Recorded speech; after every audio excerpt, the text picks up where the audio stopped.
Hi, so I am really pregnant, as you'll see. Anyway, I had a few people, so I'm having a flash sale right now, and it ends today. And I had a few people ask me the same question, so I just wanted to really quick answer it for you. And the sale today is on my bundled patterns. And what is a bundled pattern? It's a pattern that comes in multiple sizes. So like a lot of my patterns come in a 12-inch standard size, which creates a 12-inch finished block. But then there's also an 18-inch finished block or a 9-inch, some have 6-inch, some have 24-inch. So there's really a wide variety. And so most of my patterns, some of them just automatically come with more sizes, and some you can buy the sizes separate, and then you can buy the bundled sizes together, which saves you than buying all this sizes separately, but still it costs a little bit more to get the sizes together. Anyway, I had a few people ask me, well, why would I buy a bundled size? Like, what's the benefit of buying them all bundled together rather than just buying one size? Which is an awesome question. Totally valid, totally a good question. So I just wanted to talk about a few things of what the benefit is of having the pattern already made up in these different sizes for you to use. Especially since you can scale your own patterns, which means that, like, if you have a 12-inch block, finished block, or a pattern for a 12-inch block, you can just scale it at 200 and then you have a 24-inch finished block. Or if you scale it down by 50%, then you have a 6-inch finished block. And obviously how you scale it, you can get different sizes in between those as well. So, and you can definitely do that. But when it comes to paper piecing patterns, so there's a few things about my patterns that you need to be aware of. So all my patterns come, let me find it. So here is an example of my starburst pattern. And all of my patterns already come with the seam allowance on them. So it's a 1/4 inch seam allowance so that you can trim it after you piece your block. Then you trim it here on the outside border, and then you have a 1/4 inch seam allowance to combine your blocks together to create your finished block. And it's really important that that 1/4 inch seam allowance is accurate and is a 1/4 inch, because if it's not, well, then your lines and your points on your pattern when you sew it together are going to be off, and it's not going to work, and it's not going to look good, and it's going to be really frustrating, especially after you've done all that work to piece patterns together.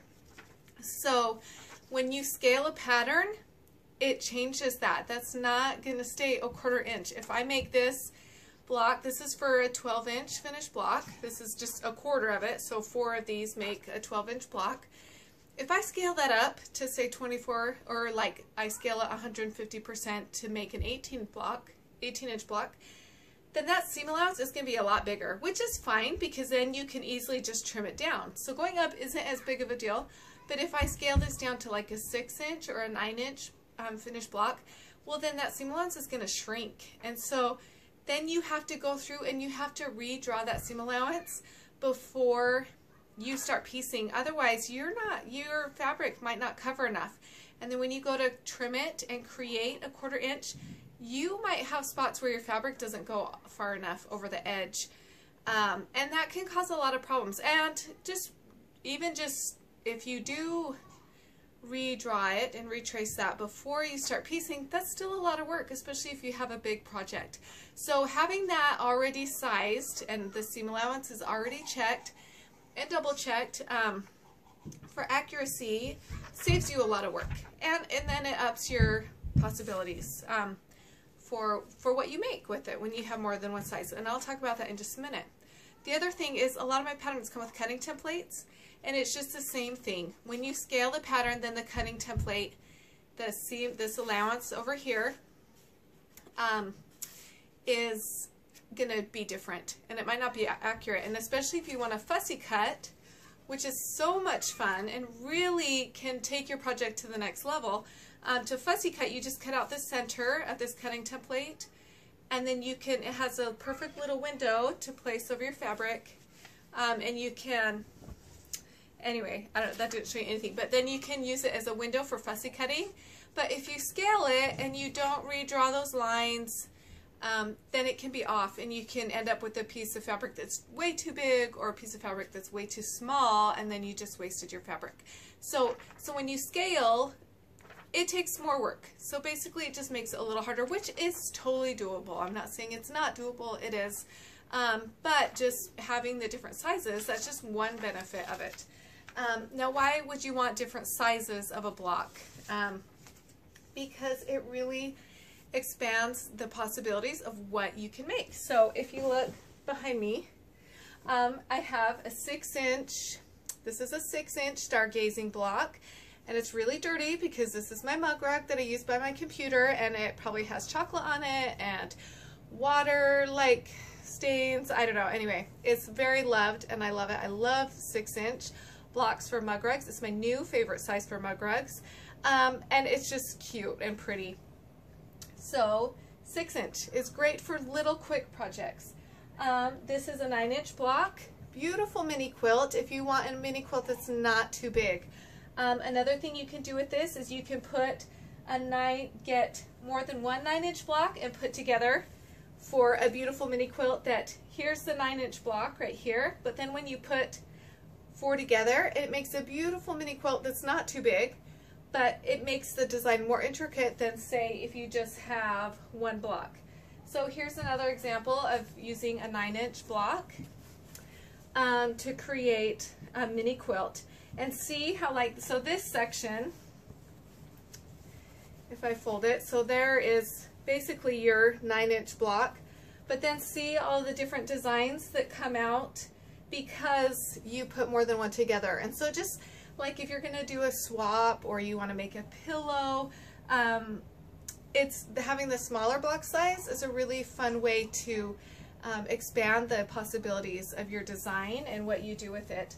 This is my Starburst pattern, and it's not sold as a 3-inch block, but this one I scaled to 3 inches, and I'll probably come out with that later.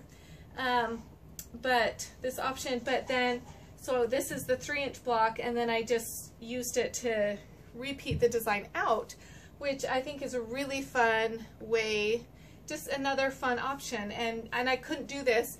You could do this with the 12-inch block for like a whole quilt, and that would be beautiful. But it just is a fun way to make small projects quickly, having those smaller block designs. This is my Locked In Spots quilt, and this is the pattern. And this one automatically comes in a lot of different sizes. But, and this is the 7-inch block size right here. But then just think if you scaled it down to about half that size, the 3-inch, I think.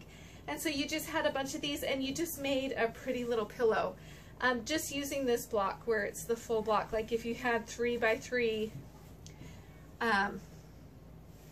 would make a beautiful just little pillow, and you could fussy cut the centers using like Heather Ross prints or just some of your favorite prints.